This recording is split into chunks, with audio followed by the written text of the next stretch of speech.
काल गुरुपौर्णिमा होती, पण क्लासमध्ये कोणताही कार्यक्रम नव्हता. याचं कारण म्हणजे थोडं वेगळंच होतं.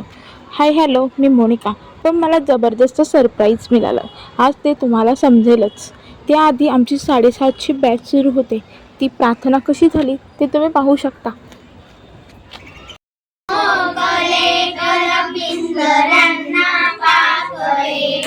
दश दिशांना मोकळे कर, पिंजऱ्यांना पाखरे कर, वानरू दे अंतराला सर्जनाचे सोहरे कर. दश दिशांना मोकळे कर, पिंजऱ्यांना पाखरे कर. दश दिशांना मोकळे कर, पिंजऱ्यांना पाखरे कर. नाचणारे जग पुनारे मुक्त सारी हास्यवे कर. दश दिशांना मोकळे कर, पिंजऱ्यांना पाखरे कर. दश दिशांना मोकळे कर, पिंजऱ्यांना पाखरे कर.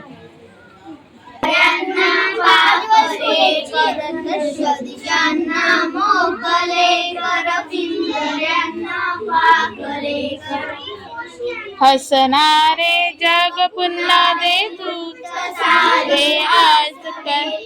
दुष्टांना मोकळे कर, पिंजऱ्यांना पाखरे कर. दश दिशांना मोकळे कर, पिंजऱ्यांना पाखरे कर. प्रेमरूपी जग बनू दे यातना सहाय्य कर. दश दिशांना मोकळे कर, पिंजऱ्यांना पाखरे कर. दश दिशांना मोकळे कर, पिंजऱ्यांना.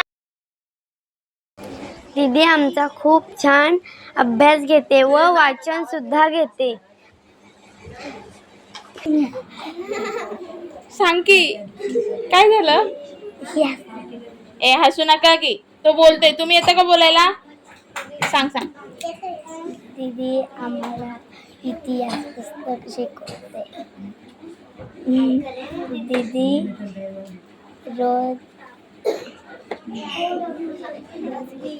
किती तर लाजतोय. पहिले गुरु आपले आई बाबा, ते आपल्याला हातात हात धरून चालायला शिकवले, बोलायला शिकवले. दुसरे गुरु आपले शिक्षक, त्यांच्याकडून आपल्याला ज्ञान भेटतो. आपण त्यांच्याकडून शिकून घेतो, खूप अभ्यास करून घेतो.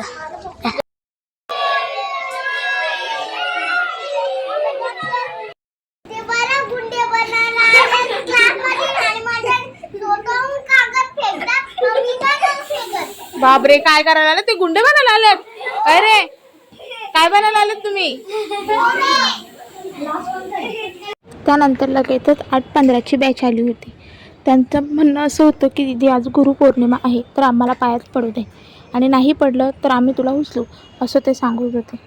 मग काय उठावंच लागलं आणि प्रत्येक जण पाया पडत होतं. हे कसं तरीच वाटत होतं, कारण आपण एवढंही मोठं नाही आहेत की त्यांनी आपला पाया पडावा आणि आपण त्यांना काहीतरी सल्ला द्यावा. फक्त एवढंच की शिकवते बस. पण अचानकच इकडे दोघीजणी रडायला लागल्या, समृद्धी आणि रिया. का तर भांडण हो, बाकी काय नाही. मैत्रिणी आणि त्या भांडतात पण, आणि भांडणं झाल्याच्या नंतर दोघे एकमेकांसाठी रडतात पण. आज पुन्हा मैत्रीचं नातं अजून एकदा सिद्ध झालं. खूप छान वाटलं की जेव्हा दोघी पण एकमेकांना समजावून सांगत होता. बघा तुम्ही आमचे खेळ पण पाहू शकता कसे खेळतात.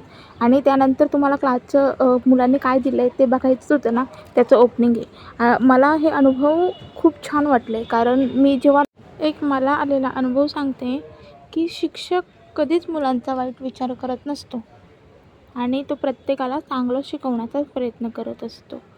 आणि ही आठवण मला आज पुन्हा झाली आणि मी पुन्हा लहानपण असल्यासारखे जाणवलं.